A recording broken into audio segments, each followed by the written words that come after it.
दक्षिण अफ्रीका में एक व्यक्ति को रेल के डिब्बे से बाहर निकाला गया था। इस घटना के कारण ही वह व्यक्ति महात्मा गांधी बनकर हमारे भारत को आजाद करने का मार्ग बनाया था। अंग्रेजों की गुलामी से हमारे देश को मुक्त करने के लिए सत्य और अहिंसा ही नहीं बल्कि सशक्त सेना से ही भारत की मुक्ति होगी। ऐसे दृढ़ संकल्पी सुभाष चंद्र बोस के विचारों से जन्मी थी आजाद हिंद फौज। बीमारी के कारण लाखों लोगों की मृत्यु होती देखकर एक डॉक्टर के सोच से पेनिसिलिन दवाई का जन्म हुआ था। इस प्रकार की कई घटनाओं, वेदनाओं तथा संदर्भों से एक नए संकल्प का जन्म होता है। इसी प्रकार की घटना निजामाबाद के सांसद अरविंद धर्मपुरी जी के जीवन में भी घटी और इस घटना से एक सेवाभावी संस्था का उदय हुआ। यह संस्था बच्चों के लिए वरदान साबित हुई। उस संस्था का नाम है अरविंद धर्मपुरी फाउंडेशन। एक बार अरविंद जी के पुत्र समन्यु धर्मपुरी बचपन में वायरल मायोकार्डियोसिस नामक बीमारी से ग्रस्त हुए और जीवन की अंतिम अवस्था तक पहुंच गए। समन्यु तो अरविंद जी और उनके परिवार के लिए आंखों का तारा था। समन्यु को उस हाल में देखकर पूरे परिवार विचलित हो गया था, पर डॉक्टरों की अद्भुत कुशलता, निष्ठा और आधुनिक तकनीकी से समन्यु धर्मपुरी को नया जीवन मिला। बीमारी से बचकर मुस्कुराने वाले अपने बेटे की सामान्य स्थिति को देखने के बाद अरविंद जी के मन में एक विचार आया कि अगर यही स्थिति गरीब लोगों को आती है तो उनकी क्या हालत होगी। अनएक्सपेक्टेड గా ఇంట్లో పడిపోయాడు। వాడు గుండె కాస్త 240 250 కొట్టుకోవడం మొదలైంది। అంటే అది కొట్టుకోవట్లేదు, ఒట్టి షివర్ అవుతా ఉంది। సో డాక్టర్స్ చాలా ట్రై చేశారు। మధ్యలో మమ్మల్ని రూమ్లోకి తీసుకెళ్ళి కౌన్సిలింగ్ కూడా మొదలుపెట్టారు। రకాల మందులు ఇచ్చాము, ఒక 24 డీసీ షాక్స్ ఇచ్చారు। అవన్నీ ఇచ్చినా కూడా రెస్పాండ్ అవ్వట్లేదు బాబు। మనకి ఎక్మో అని ఒక ఎక్విప్మెంట్ ఉంటుంది, అది హార్ట్, లంగ్స్, కిడ్నీస్ మూడిటి పని చేస్తుంది। అది ఆ మిషన్ ఉంటే బాగుండేది బాబుకి। అది దగ్గరలో అంటే చెన్నైకి వెళ్ళాలి। చెన్నైకి తీసుకెళ్ళే ఎయిర్ లిఫ్ట్ చేసిన చెన్నైకి తీసుకెళ్లే సమయం లేదు। సడన్గా ఒక డాక్టరు రెయిన్బో హాస్పిటల్ నుంచి ఒక డాక్టరు కేర్ హాస్పిటల్కి ఫోన్ చేయడం జరిగింది। కేర్ హాస్పిటల్లో లక్కీగా డాక్టర్ నాగేశ్వరరావు గారని పీడియాట్రిక్ కార్డియాలజిస్ట్, ఆయన మా దగ్గర ఎక్మో వచ్చింది, మార్కెటింగ్ పర్పస్ వచ్చింది। నిన్నటి వరకు పేషెంట్ ఉన్నాడు ఆ మిషన్ పైన, ఇప్పుడు ఖాళీగా ఉంది, మేము ఈ బాబుని తీసుకుంటాము అన్నారు।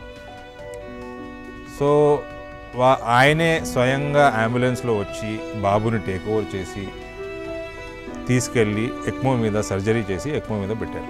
ఇదంతా ఎట్లయిందంటే ఒక 3 అవర్స్ బాబు ఆ 3 గంటలు ఎట్లా తట్టుకున్నాడన్నది అదొక మిరకిల్। ఇవాళటి వరకు హిస్టరీ ఆఫ్ మెడికల్ హిస్టరీలో డాక్టర్స్ అందరూ ఇవాళ మిరాకిల్ అంటారు, హైదరాబాద్ డాక్టర్స్ అందరూ। వాడి కేసు ప్రపంచం మొత్తం ఒక స్టడీ లాగా। चिकित्सा तो उपलब्ध है लेकिन इलाज करवाना बहुत खर्चीला है। क्या इतना बड़ा आर्थिक बोझ गरीब लोग सहन कर पाएंगे? उसी वक्त अरविंद जी ने संकल्प लिया था कि वे आर्थिक रूप से कमजोर तथा गरीब लोगों की सहायता करेंगे। అదొక నా లోపల నన్ను కదిలిచ్చింది। సో ఫైనల్గా 25 డేస్ ఏమో హాస్పిటల్లో ఉండి బయటికి వచ్చేప్పుడు 18 లక్షల బిల్లు వచ్చింది 2012లో। ఇది 18 లక్షల బిల్లు వస్తే సరే స్తోమత ఉంది, కట్టాము। ఆ రోజు అనుకున్నా పేదవాళ్ళకి, ఎందుకంటే 25 రోజులు హాస్పిటల్లో ఉన్నప్పుడు నేను చాలామంది పేదవాళ్ళని చూశాను। సో ఆ రోజు నిర్ణయించుకున్నాను, నేను నా బాబుకు పెట్టిన ఖర్చు ప్రతి సంవత్సరం నేను ఇటువంటి కేసెస్కి ప్రాణాపాయ స్థితిలో ఉన్న పేదవాళ్ళ కోసం నేను వాడతాను। సో ఆ రకంగా సొసైటీకి సర్వ్ చేద్దామని ఆ రోజు మొదలు పెట్టాము। एक मनुष्य के रूप में जन्म लेने के बाद दूसरों की सहायता किए बिना जीवन सार्थक नहीं होगा। प्रार्थना करने वाले होठों से ज्यादा सहायता करने वाले हाथ महत्वपूर्ण होते हैं। इस कहावत से प्रेरित हुए थे अरविंद धर्मपुरी जी। अपने बेटे का दर्द देखकर छोटे बच्चों के चिकित्सा से संबंधित सेवा कार्य आरंभ करने का निर्णय उन्होंने लिया। भारतीय संस्कृति में छोटे बच्चों को भगवान का प्रतिरूप माना जाता है, इसीलिए 12 वर्ष तक के आयु वाले बच्चों को चिकित्सा से संबंधित सहायता देना भगवान की सेवा करने समान है। ऐसे सर्व चिल्ड्रन सर्व गॉड आदर्शों से अरविंद धर्मपुरी फाउंडेशन सेवा भावी संस्था का श्री गणेश किया अरविंद जी ने। सन 2013 में संस्था की स्थापना करने से लेकर अब तक संस्था के द्वारा 150 बच्चों को अपने फाउंडेशन के द्वारा प्राण दान दिया श्री अरविंद धर्मपुरी जी ने।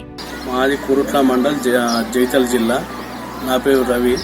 మా బాబు 3 నెలల బాబుకి పేగుకు సంబంధించిన వ్యాధి రావడంతో చాలా ఖర్చుతో కూడుకున్న ఆపరేషన్ అని చెప్పి సీరియస్ కండిషన్ ఉందని చెప్పి హైదరాబాద్ రాశారు। అంత స్తోమత మాకు లేకపోవడంతో మా స్నేహితుల ద్వారా మా ధర్మపురి అరవిందన్న ఫౌండేషన్ గురించి తెలుసుకొని ధర్మపురి అరవిందన్న గారు వెంటనే విషయం తెలుసుకొని కావాల్సిన సహాయాన్ని డబ్బుల్ని భరోసాని మాకు ఇవ్వడం జరిగింది। एक तरफ गरीबी, दूसरी तरफ कम ना होने वाली बीमारियों से पीड़ित बच्चों के माता पिता के दर्द का वर्णन नहीं किया जा सकता। इलाज करवाने के लिए संकट बनी आर्थिक परिस्थिति और दूसरी तरफ अपने बच्चों को खोने की वेदना से पीड़ित माता पिता के हाथ थाम रही है ADF। 11-12 లక్షల దాకా ఖర్చు అవుతాయని చెప్పింది। పరిస్థితి ఎల్లగొట్టేటంత పరిస్థితి అయింది సార్। బాబుని తీసుకెళ్ళి ఉంటారన్న ధర్మపురి అరవింద్ అన్న పేరు చెప్పింది సార్। అన్న మేము బాబుని బతికిస్తాను కంపల్సరీగా తనని అడుగుండ్రు అని చెప్పింది। ఏం ప్రాబ్లం లేదు, మీ బాబుకి ఏం కాదు, ఏమన్నా అయినా నేను ఉంటా అని చెప్పింది। जरूरतमंद माता पिता को मानसिक और आर्थिक रूप से सहायता करना तथा उनके जीवन में रोशनी लाकर संजीवनी का काम कर रही है अरविंद धर्मपुरी फाउंडेशन। हमारे अपने होने पर भी संकट के समय मुंह तक नहीं देखने वाले आज के समाज में अरविंद जी गरीबों के बच्चों में भी अपने बेटे को देखते हैं। अरविंद धर्मपुरी फाउंडेशन के माध्यम से आर्थिक सहायता ही नहीं बल्कि बच्चों की जान बचाने के लिए अरविंद जी जो तत्परता दिखाते हैं उसे शब्दों में व्यक्त नहीं किया जा सकता। इसलिए धर्मपुरी फाउंडेशन ने बच्चों की देखभाल के लिए रेनबो अस्पताल से गठबंधन किया है। इस गठबंधन के तहत अरविंद जी बच्चों की बीमारी तथा स्वास्थ्य से संबंधी समाचार हर पल प्राप्त करते हुए स्वयं ध्यान रखते हैं। इतना ही नहीं, बच्चों की जान बचाने तक उनके साथ रहते हैं और माता पिता के साथ खड़े होकर भरोसा दिलाते हैं। It's a sentiment which I developed that will continue irrespective of politics, parties, nothing, no caste, no religion, nothing. बच्चों का भविष्य अद्भुत रूप में विकसित होने में शिक्षा के महत्व को समझने वाले श्री अरविंद धर्मपुरी जी विश्वविख्यात एजिलिटी संस्था को प्रेरित करके कॉर्पोरेट सोशल रिस्पॉन्सिबिलिटी कार्यक्रम के तहत निजामाबाद के कुकनूर की सरकारी पाठशाला को गोद लेने में अहम भूमिका निभाई है। इतना ही नहीं, इसमें बच्चों के लिए सभी सुविधाएं उपलब्ध करवाई है। इसी तरह इनके संसदीय क्षेत्र की सभी जिला परिषद की सरकारी पाठशालाओं में परिवर्तन लाना चाहते हैं। कोरोना महामारी के कारण इस कार्यक्रम में थोड़ा सा विराम आया है। छोटे बच्चों के इलाज करवाना और शिक्षा प्रदान करना ही नहीं, अनाथ बच्चों के विषय में भी अरविंद जी का मानना है कि माता पिता का ना होना बच्चों की गलती नहीं है, लेकिन ऐसे बच्चे बेघर हैं तो वह समाज की गलती है। इसीलिए ऐसे बच्चों के लिए निजामाबाद जिले के बालकोंडा में गुरुदत्त वात्सल्य निलयम नामक अनाथ आश्रम को भी आर्थिक सहायता और हर तरह से उन बच्चों की देखभाल करने में मदद करती है अरविंद धर्मपुरी फाउंडेशन। श्री अरविंद धर्मपुरी जी ज्यादातर राजनीतिक कार्यों में व्यस्त होते हैं। संस्था के कार्यक्रम में रुकावट न आए, इसीलिए उनकी पत्नी श्रीमती प्रियंका धर्मपुरी जी क्रियाशील भूमिका निभाती है। संस्था के कार्यक्रमों को वे स्वयं पर्यवेक्षण करती है तथा जरूरतमंद के साथ खड़ी होती है। स्वयं बच्चों की देखभाल भी करती है।